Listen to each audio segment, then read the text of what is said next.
आज हम सीखने वाले हैं क्लोथ सिस्टम से वैक्यूटेनर के माध्यम से ब्लड कलेक्शन कैसे करेंगे पेशेंट का। तो यहाँ पर जो आवश्यक सामग्री है वो आपको दिख रहा होगा। टर्निक्यूट बेल्ट है और वैक्यूटेनर का एडेप्टर है, वैक्यूटेनर निडल है। और इस तरीके से ये ओपन सिस्टम के लिए जो निडल है वो भी आपको दिखाई दे रहा होगा। इसके साथ साथ ट्यूब्स है जिसमें आपको कलेक्शन करना है ब्लड का, ठीक है। उसके साथ साथ कॉटन स्वैब भी है और ग्लव्स भी हम पहनेंगे प्रिकॉशंस के तौर पर।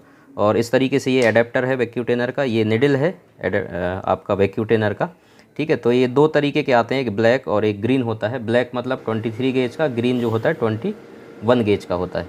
तो इस तरीके से पेशेंट को रिलैक्स होकर हमें बैठाना है। उसके बाद हमें देखना है वैन कहाँ पर क्लियर दिख रहा है। क्लियर जब वैन दिख गया उसके बाद हमें टर्निक्यूट अप्लाई करना है। इस तरीके से हमें टर्निक्यूट टाइट कर देना है।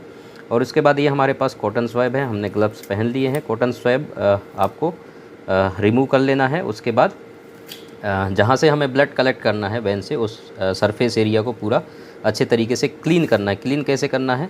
अंदर से बाहर की तरफ इस तरीके से सर्कल में आपको क्लीन करना है, ठीक है। तो इस तरीके से जब ये क्लीन हो जाए और उसके बाद आप ये निडल देख रहे हैं, ठीक है। तो ये निडल का कैप अंदर वाला जो है आपको रिमूव करना है, जिसको आपको एडेप्टर में इंसर्ट करना है। तो इस तरीके से ये एडेप्टर है आपका, आगे के हिस्से में एडेप्टर में डाल दीजिए। इसके बाद इसको घुमा करके टाइट कर दीजिए। तो इस तरीके से ये टाइट हो जाता है।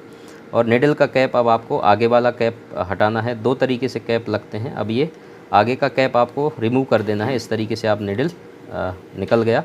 अब आपको निडल इंसर्ट करने किस तरीके से करते हैं वो आपको देखना है। वैन आपको दिख रहा है, एक थंब से आपको पीछे की तरफ खींचना है और इंसर्ट कर देना है। तो इस तरीके से इंसर्ट हो गया और अच्छे से ही हम ले पाते हैं 3 ml 5 ml इसमें। बाकी आप जितने ट्यूब में चाहें, अभी देखिए हम अलग अलग ट्यूब में सैंपल ले रहे हैं, प्लेन वायल में हम ले रहे हैं। तो इस तरीके से आपको सैंपल ले लेने हैं। सैंपल लेने के बाद आप टर्निक्यूट हटा दीजिए, रिमूव कर दीजिए। उसके बाद ये आप कॉटन लगा करके निडल को बाहर कर दीजिए और हैंड को फोल्ड करने के लिए बोलिए।